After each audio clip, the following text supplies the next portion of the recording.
All right, well, welcome back. This is the News Coup Crew. I'm your co-host Jesse, followed by Christian.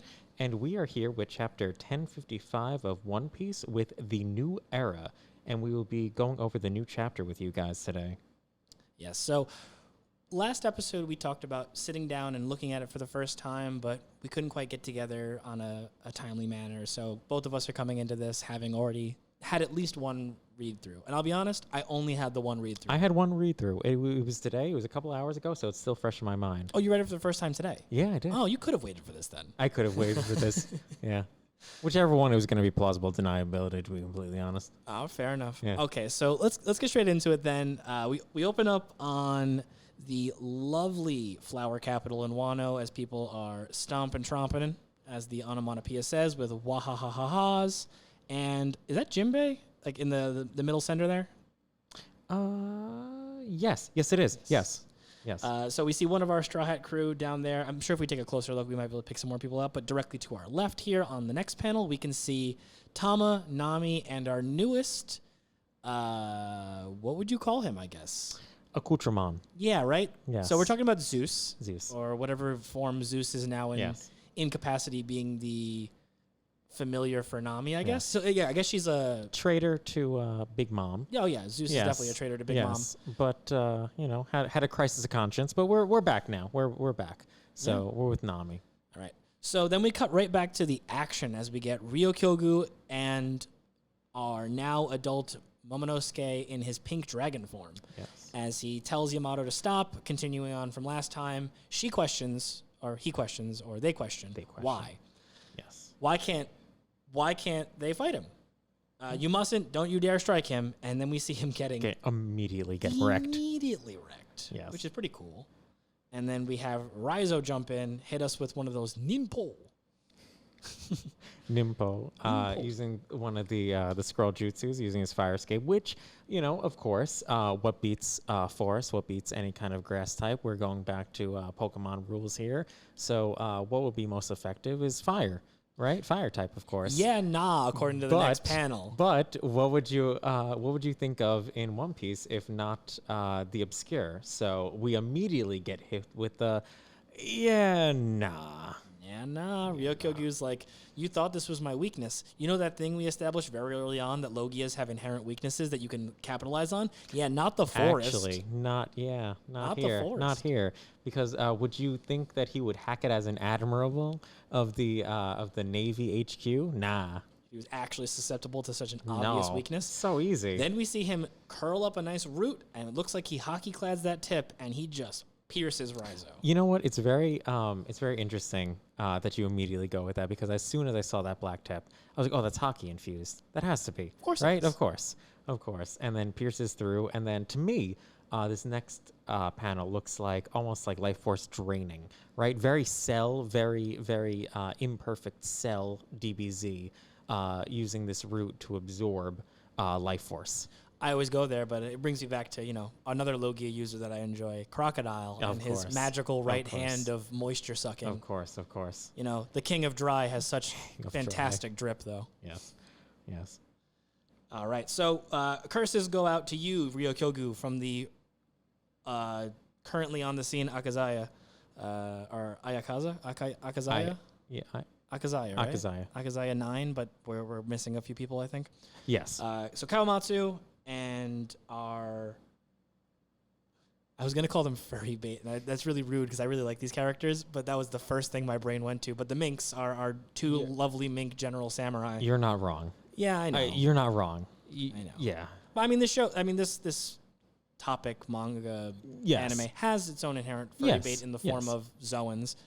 So I guess to say that this is the furry bait is like saying that the women's body types are all outrageous. It's like, yes, they are, but not in the way that the media portrays them. They're actually outrageous in so many other degrees as well. Yes. But back to this. There's a lot to work with. So they're getting swamped, or I guess forested. Yeah, some little magic content there.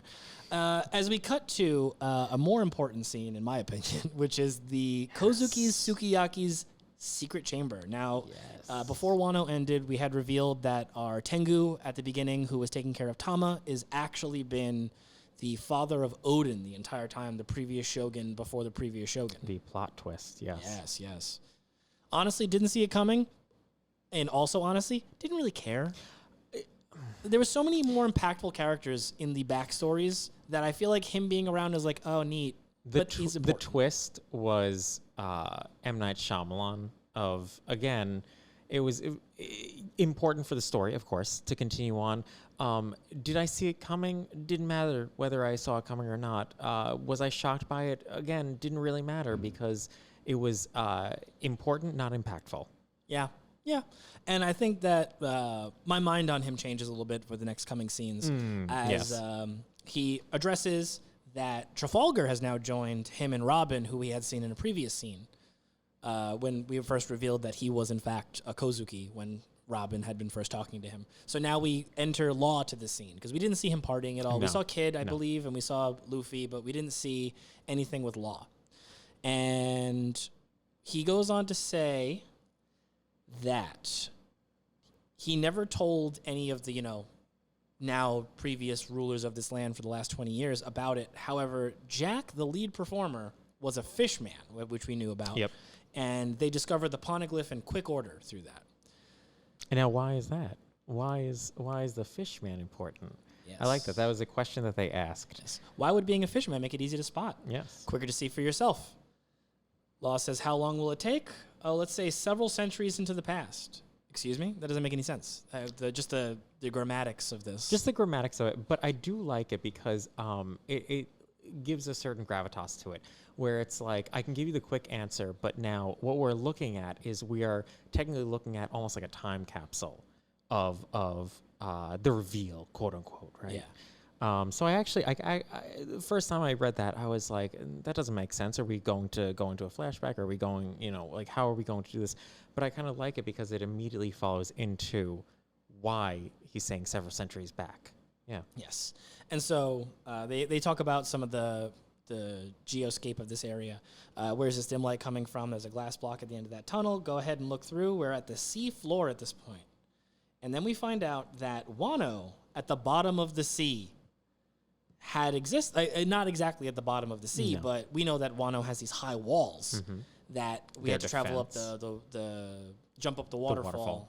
In a classic, Kaido was that fish that jumped over the waterfall in classic mythology, which is why he had the fish fruit, not the dragon fruit. But, so here we have more of why those walls are so high, and that is the Wano of about 800 years ago. It's a different Wano, and it actually just looks like a bunch of above-ground Wano, but obviously with fish. Yes. Yeah, so it's not like we're actually looking at anything too different other than that it's underwater, which is incredible. That's insane that is what's going on.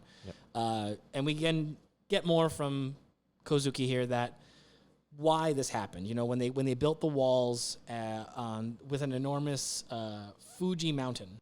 Mount Fuji, hey. Mount Fuji. And at some point, the Great Walls grew around the island. It filled up with the rainwater. The people that abandoned their flooded towns moved up to the main inner land, and they climbed up that mountain and instead created the new land on the side of the mountain for a new country. And that's the Wano of today. I will say, pause, yeah, is I do really like Nico Robin. There was a panel off to the side. The fact that this is not seawater probably explains its good preservation. So we can see that it was not, clearly it's rainwater, right? It's because of the high walls, it's because it's what filled up, but that is also what perfectly encapsulated it for future generations, for them to see it as well. Whereas the seawater clearly would have eroded it. Yeah. But I like it. It's I don't know. It's a small detail that I'm very glad that they kind of put as exposition for Nico Robin. Bring us back to the archaeologist. Yeah, she's the archaeologist. Exactly, and lest we forget about it, because you can see the water spilling over in this panel, and you can see that it was rainwater, but it's a good explanation of why everything has been either preserved, why we can still visit it today, why it is 800 years into the past. Yeah. Yeah. And so that all kind of caps off with the Road Poneglyph. Yes. Which is what I've been so excited about. As soon as they introduced this, I mean, how long ago have they introduced these? I know. And I've been waiting, chomping at the bit, more and more for this. More than anything else. It's the mystery of it, what's driving us. There's very little information that is going on. and yet this is almost like this is imperative, right? Is what is a secret weapon? How do we activate it? And the road poneglyphs. That's what we're looking for. Yeah. There it is, Robin says. That's the third. One more, and we'll be able to get to Laugh-Tale. We're now high up in the caves of at the foot of Fuji. It is further down into the earth. So down further that we're not reaching to right now, where the ancient weapon Pluton is said to rest. Now, you'll remember Pluton as the major MacGuffin for the Alabasta arc with my boy Crocodile. And a nice little, callback to Robin's roots as her first introduction, and her first whole bit was that she was a villain in the Baroque works, which was a big part of the Alabasta arc. Yep. Which, she was always, I guess always looking for, these answers, right? That's her origin story, isn't it? So I liked this whole scene right here.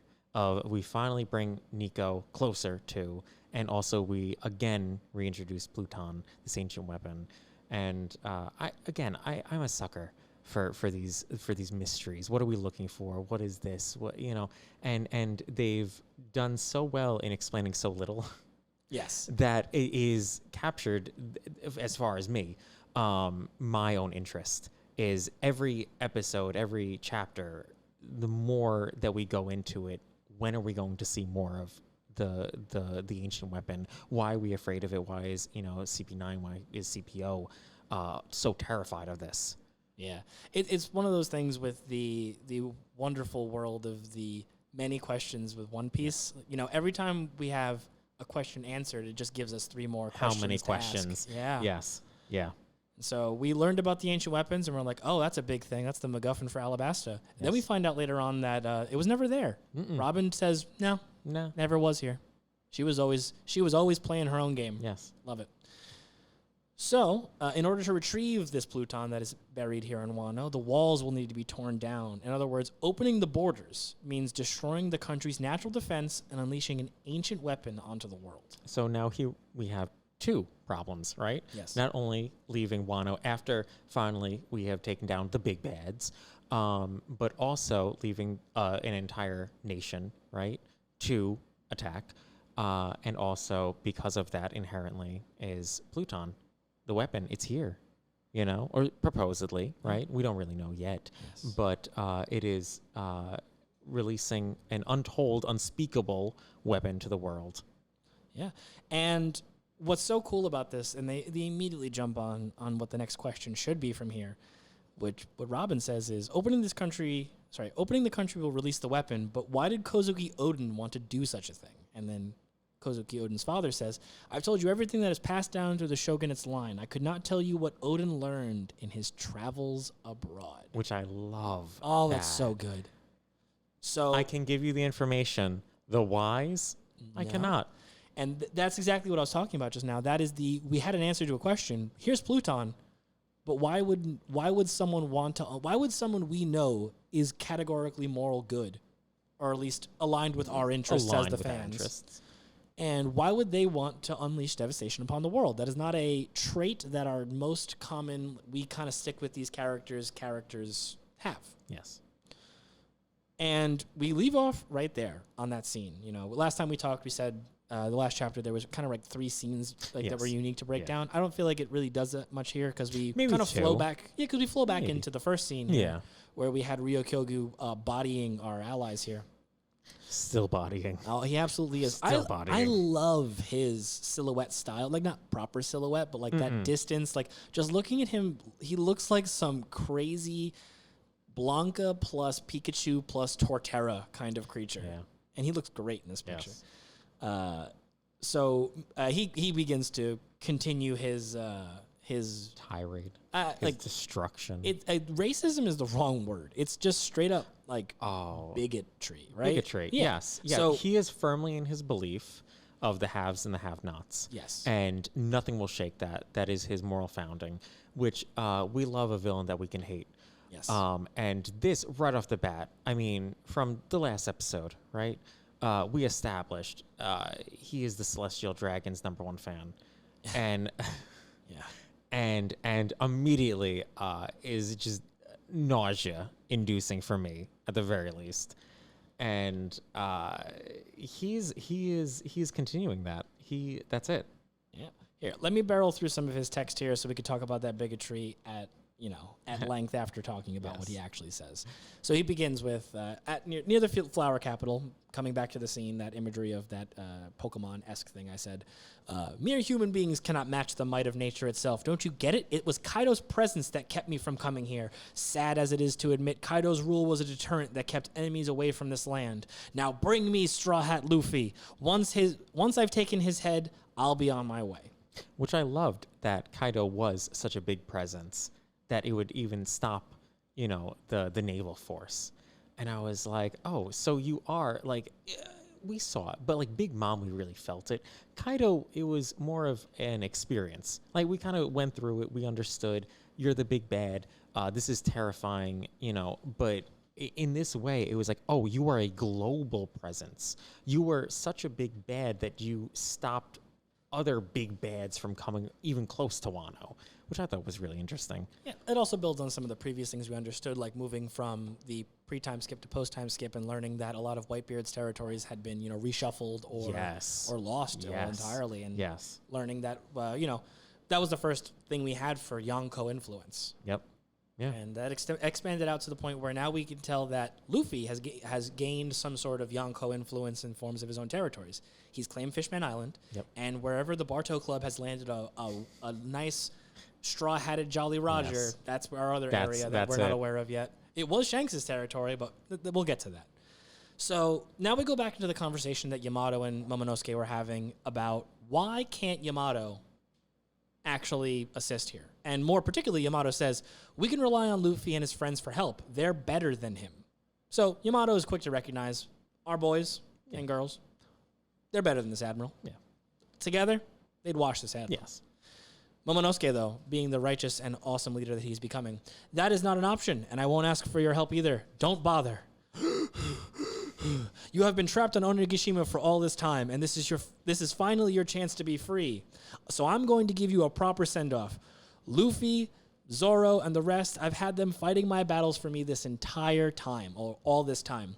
We're the ones who will stay behind in our country. We must be able to drive off any enemy. If we must ask for help from those who are about to leave, then we will never be able to protect Wano. And I absolutely love that. While he cries, which is important to me, where he's becoming his own person, and he's becoming his own leader. And I really like this because it's right. It's the entire time. I mean, he was a crybaby the entire time. He was a 5-year-old. And he was a 5-year-old.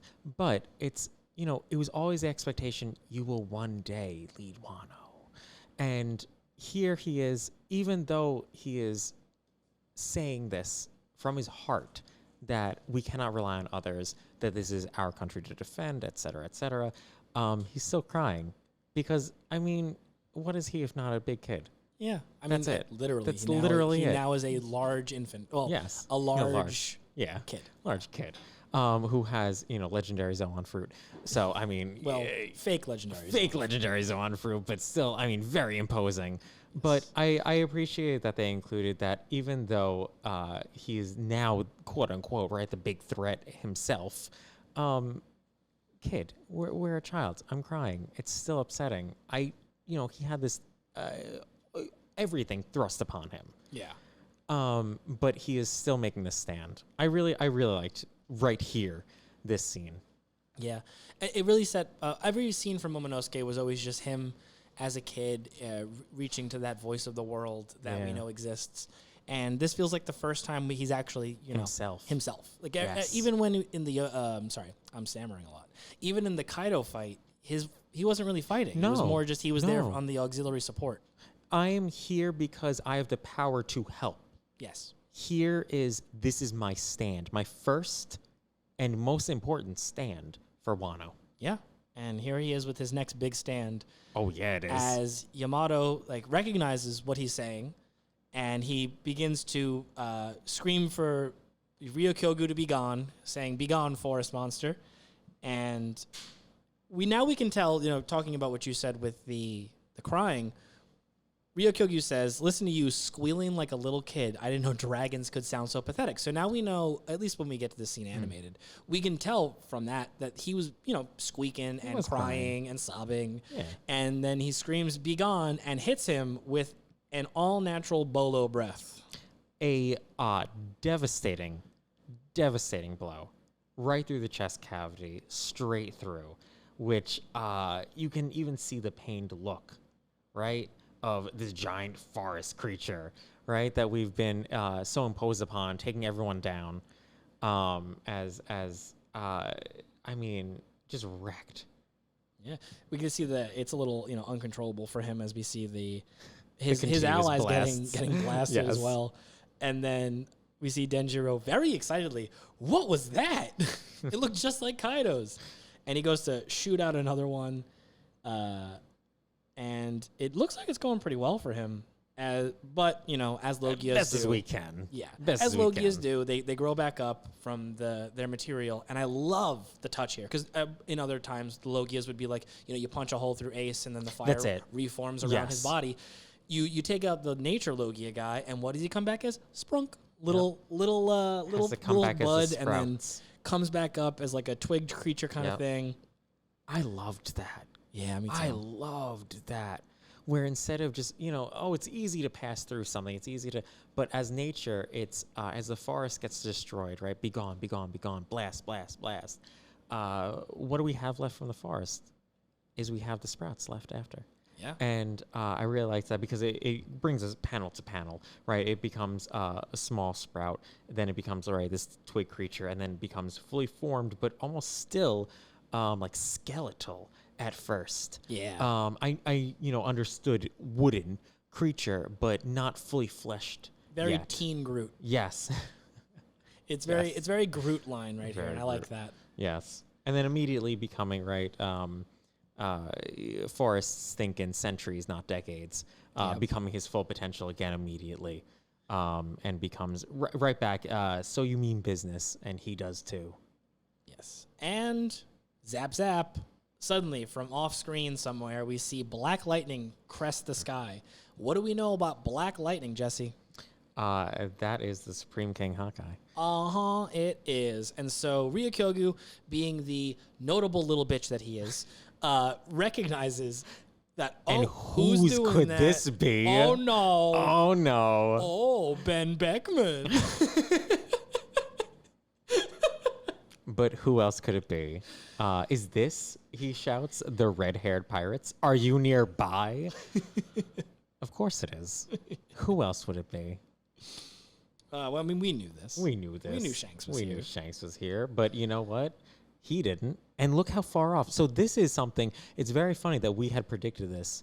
The next few panels is what we discussed last time, is how far off Shanks is from the island, still observing all of this and still able to intervene this far away, which I thought was really interesting. Absolutely. Yeah. I would love for him to not have a devil fruit, just to really show how strong he is, being the only Yonko in non-devil fruit user to never have a devil fruit. Yes. Like that's this kind of supreme, I know Supreme Hockey is what we call. No, but above and beyond. Oh, absolutely. Above and beyond. Yes. Absolutely. So Shanks says, now I'm not accusing you of fighting dirty, Navy man, but when the new shoots that just changed pirating history are exhausted from their feet, don't you think that you're doing a bit much? Which I loved that. Mm-hmm. Right? Where it's again, we see this almost overarching fatherly nature of you need to help the next generation, right? Yeah. And so he was like, I see you. He's like, what are you doing? They just defeated not one, but two. And they have come into their own. And what are you doing? You're trying to stomp them out. And he's like, nah, I'm gonna put an end to that immediately. Yes. And then in the one and only amazing angry full panel of Shanks. Oof. Are you that afraid of the new era? Call them out, boy. Call them out, Shanks.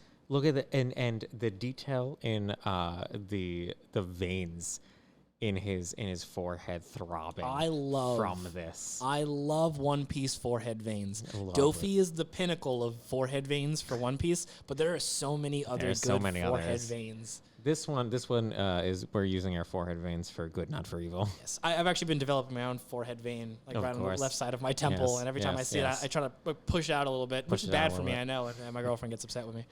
So we then go into Rio Kyogu, continuing the line of the little bitch that he is. And I love that Oda's done this, You take this guy, you throw all these ideals that still exist in the world today that are not particularly great, and then they make this guy a scaredy cat, and I love that. Yes. I love that they've done that because let's not get political.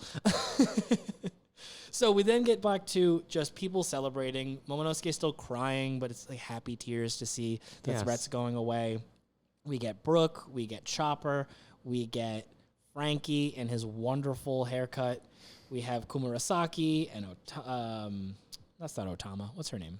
Or that is Otama. No, it is Otama. I called the other little girl Tama earlier. What's her name? The little girl who was with Kozuki Sukiyaki with the Tengu, the one who has the mochi powers, the dango powers to feed. Yeah. The one who changed the tide of the war and got a lot of the gifters over to our side. I will have to Google that later. Yeah, we'll figure it out. So fix it in post. We get that, and then we get our monster trio and our newest. I guess I don't know if it's quite the monster quadruple yet. But he's here now, and I love that he's here for this scene because we've gotten stock of all of the main cast Straw Hats by the end of this. We saw Brook, we saw Chopper, we saw Frankie, we saw the ladies. The auxiliary crew hat. Yeah. Yes. So they're commenting on how Luffy is commenting and giggling as he's talking about how Rio Kyogu's leaving. Sanji's a little upset that we didn't get to fight. Zoro's impressed with Momo, which goes to show there's a good chance. I don't know if they're just off screen watching the fight, or if Zoro is using his observation hockey in a high capacity because he is now a Yonko first commander. So it looks like in my personal opinion, it looks like he is using observational hockey. I would love that to be the case. Whether that is true or not, true believers out there, almost because of how he's looking at it, hand to chin, kind of jokingly, like, oh, look at that. But they're not close. They can't be close, right? No, the town would be a mess right now. The town would be a mess. Yes, the big nature and we wouldn't be celebrating still if there was an immediate attack on it. So I like to think that. Yeah, I like that the four of these guys, everyone else is partying, but the four of these guys are tuned in enough on their observation hockey to know that there's an issue going on. That's really cool. And that they're missing out on a fight, of course. Yes.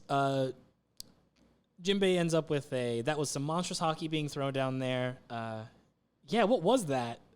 And Luffy with a huge grin on his face. Love to see it. It made me think of a familiar face as we see a pirate ship sailing away. Made me think of a familiar face. That was my favorite line. Absolutely. This is so good. This is there's not as much as last time to talk about in terms of info dumpy kind of stuff. No. This was a standalone. This was really quick, really dirty. This was everyone kind of flexing a little bit more about who they are, right? It was Nico Robin. We're back to Pluton. This is Momonosuke. Thank you. Being like, this is my last stand, of course. This is observational hockey. This is hockey being thrown around left and right. I mean, the whole chapter is hockey being thrown around left and right in high capacity. Absolutely. But it made me think of a familiar face, and this was the same sentimental feeling that I felt of Shanks from the last chapter. And you were right. You were absolutely right, 100%. Where they saw each other. I mean, they had to have observational hockey, but they see each other and they're gonna fight eventually. But yes, I'm excited for that. In this moment, they could really appreciate each other. I was very happy. It was really good. I love the passive usage of hockey, like you said. A lot of the times, they make a point of it. In the anime, they go shing, shing, or zoo, and all these other sound effects and onomatopoeias you'd see written out. Yeah. To really drill home that these effects are happening. But aside from the zaps from the Conqueror's hockey coming from Shanks specifically, all of the other hockey here was implied. It was implied. I absolutely love that. We know what it is at this point. Yep. We know how it presents itself. We know how it is used. So you don't necessarily have to anymore, right? You don't have to do those zaps, those things, anything like that, because that for me, it was almost like a layman's excuse of how we're like us viewing it, because we're so below it. At this point, it's like, you know what it is. You yourself are at a high level hockey, so you should be able to understand what's going on. That's at least my opinion. Yeah, no, I'm with you there, and absolutely love that. One more thing I want to touch on before we go. Yes. If you could scroll back up on your side, go over to where Kozuki talks about Jack being a fish man and going down there. Ooh, okay. Now we know Jack is a fish man because of the whole thing with Zoe, but we also know that Jack is a giant woolly mammoth. Yes. So how did he find the underwater Wano if he can't swim?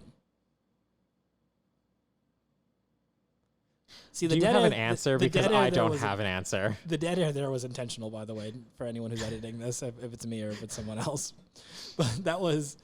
I don't actually have... I have a joke answer. I don't have an answer. I have a joke. Like, I think, the way he kind of gets, like, tossed around by Queen and King all the time. Like, you think that maybe one of them, like... just threw him off the side. And then I just saw it. He fell down there, and someone went to go get him, and he comes back up and goes, you guys are not going to believe what's down here. Guys, you are not going to believe this. You know what? I think that probably, it's a joke answer, but that's probably the most plausible answer. Will we get that answer? Probably not. No. But I think that is, by and large, the most plausible answer. The little panel of him there shows him, like he's with stone purpose. face. And he's with purpose going through the water. Yes. So maybe he did it before he had the woolly mammoth fruit. But that's a lot of implications here. I'm going to stick with he got knocked off the island and fell down. And someone had to get him. Yep. But he was like, you guys are not going to believe this. Maybe that's how he got... maybe that's how he got the promotion to lead performer, becoming Jack amongst the King, Queen, and Jack of Kaido's crew. Because he was able to see this. He found the road poneglyph. He found the road poneglyph. Oh, man. All right. Well... Thank you guys so much for joining us. Again, we're the News Coup crew. We just went over chapter 1055. We're really excited to get into more of this. We have a new chapter coming out very soon. Yep. And look forward to 1056. 1056. And also look forward to hearing from you guys. If you're listening to us on a podcast platform, please, leave us a review, leave us some comments, rate us on a scale. If it's 5 stars, give us 5 stars. If it's more than 5 stars, you should give us more. Or however you feel about it. We would like it a lot if you could give us more stars. But if you're watching this on YouTube, which I assume you probably are, give us a like, give us a subscribe.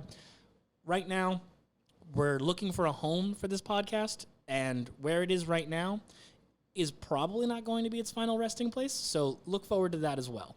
Thank you guys again so much for joining us. My name is Christian, and my co-host... Jesse, and I cannot wait for 1056 with you guys. Absolutely. Thanks again, guys.